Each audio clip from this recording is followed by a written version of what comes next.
Chapter 13. Close it down, Jonah said. Why? Chip asked.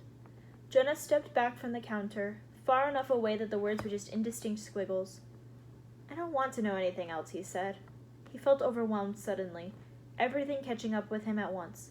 The strange letters, Mr. Reardon implying he could lose his citizenship and be deported. Catherine claiming she'd seen a ghost, and now these lists of witnesses and survivors, with Jonah's name right there in black and white. It made everything else seem like it might be real. Can't we go back to, hey, Jonah, you gonna try out for the basketball team? Jonah pleaded. Like that's the most important thing? Catherine and Chip were staring at him like he'd completely lost it. Can't we pretend none of this ever happened? Jonah asked. My parents spent 13 years pretending nothing ever happened, Chip said in a hard voice. Jonah appealed to Catherine. You're the one who said I shouldn't do this whole identity search thing, he said. You just wanted me to act normal. Catherine looked from Jonah to Chip and back again. That was before I saw the ghost, she said quietly. Or whatever it was. Aren't you curious? Chip asked. Jonah shook his head. No, he said. Not at all. He felt like he was still too close to the computer screen. His mind kept trying to turn the vague squiggles back into words and words into ideas. Survivors. I'm on the survivors list. What does that mean? He reminded himself that he didn't care. He bent over and picked up his jacket. Come on, Catherine, let's go home. Catherine didn't move. I used to want to be you, she said. Excuse me, Jonah asked, almost dropping his jacket in surprise. Not really you, Catherine said. I wanted to be the one who got adopted. I thought it was so boring to have mom and dad as my real parents and birth parents. I used to pretend that I was adopted and that my other parents were a king and a queen or actors or singers or something exciting like that. Very nice, Jonah said sarcastically. I'm sure that little fantasy made you very happy. His hands shook as he pulled on his jacket. He stuffed them into his pockets.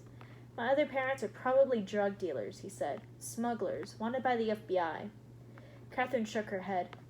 You don't know that, she said. Mr. Reardon does. No matter how hard he tried, Jonah couldn't keep the bitterness out of his voice. No, Catherine was staring at him. I don't think so, she said slowly. Didn't you see how Mr. Reardon was looking at you? It was like he was trying to figure you out. Like he doesn't really know who you are either. Thanks a lot, Jonah said. Is that supposed to make me feel better? Catherine put her hand dramatically on Jonah's arm. Wait, she said. I think I've just figured something out. Jonah waited. How stupid am I that I'm obeying Catherine? Okay. I really think I'm right about this, Catherine said excitedly. See, part of my deal with Mom and Dad, to get to go to the FBI with you, was that I wasn't allowed to say anything while we were there. They actually thought you could go 3 seconds without talking, Jonah asked. I didn't talk, Catherine said indignantly. Jonah considered this. He hadn't noticed at the time, but now that he thought about it, he couldn't remember Catherine saying anything in Mr. Reardon's office. Just gasping. And it's kind of funny, Catherine went on, but when you're not talking, sometimes you notice things more. And I kept thinking that Mr. Reardon was acting weird. No duh, Jonah said. Catherine ignored him. I kept thinking, why did he agree to meet with us just to tell us he couldn't tell us anything? And I think, she dropped her voice low conspiratorially, I think it was because he wanted to find out what Mom and Dad already knew. You mean he thought your family knew something that the FBI didn't? Chip asked. He'd spun around from the computer screen and was staring up at Catherine as if she had all the answers. Maybe, Catherine said, back to her normal voice. Oh, he was afraid that we already knew some of that top-secret information he didn't want anyone to know. Didn't you notice how it was almost like he was trying to get Mom and Dad mad? You know, how when people are mad, sometimes they say things they don't mean to, they reveal too much? That's what Mr. Reardon wanted Mom and Dad to do. Chip was squinting at Catherine. How does that explain the ghost, he asked. That I haven't figured out yet, Catherine said with a little laugh, but I will. She made this whole mess sound as if it was just a challenging math problem, or as if she was working on a scheme to get Mom and Dad to let her stay up late on a school night or have nothing but ice cream for dinner. This was just an intriguing puzzle to her. It wasn't her life. Whatever, Jonah said, jerking his arm away from Catherine's grasp. You can stay here until you figure everything out. I'm going home. He half expected Catherine to follow him out. She was his sister, after all, not Chip's friend. But when he glanced back, they both turned around to huddle over the computer together. Fine, Jonah thought. See if I care. When he'd climbed up the stairs to the first level of Chip's house, he could hear a TV siren blaring from the family room. A woman, presumably Chip's mom, said, unhappily, "You always have to watch the blood and guts shows." Jonah thought about walking back toward the family room, poking his head in and informing Chip's parents, "You really ought to know what's going on down in your basement. Chip's looking for a whole other identity that doesn't involve you."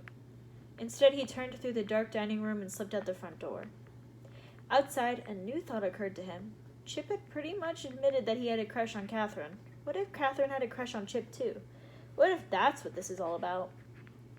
Unaccountably, Jonah suddenly felt very lonely. He was walking down a dark street all by himself, the trees casting eerie shadows across the sidewalk. "Hey, kidnappers," he thought. "You want to get me back? This would be a great time to snatch me away." He shivered, even though it wasn't the least bit cold for October. I should have told Mom and Dad, he thought, about that second letter if nothing else. But he knew why he hadn't. They would have made a federal case out of it, getting upset, calling the cops. Jonah didn't want that. Like Catherine, he wanted Mom and Dad to stay normal. And now he really couldn't tell them, now when they're already so freaked out by the meeting with Dr. Reardon. It would be cruel to spring this on them, too. The street curved slightly, and there was a break in the trees, so he had a full view of his own house.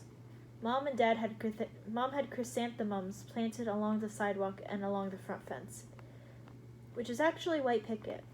Mom and Dad were such believers in all those cliches. The living room bay window curved out invitingly, the lights blazed. Home looked like such a safe place. Jonah just wanted to walk in, crawl into bed, pull the covers over his face, and sleep until all the scary things in his life disappeared. He glanced longingly up at the 2 second-story windows that looked into his room. The lights weren't on in his room, but light was spilling in from the hallway, so he could make out dim shapes. His dresser, his desk, the post of his bed. One of the shapes in his room moved. While Jonah watched, a dark shape, no, a person, eased the door of Jonah's room shut, blocking out the light, plunging the windows into complete darkness.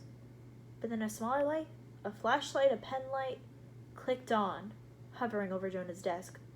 Jonah took off running.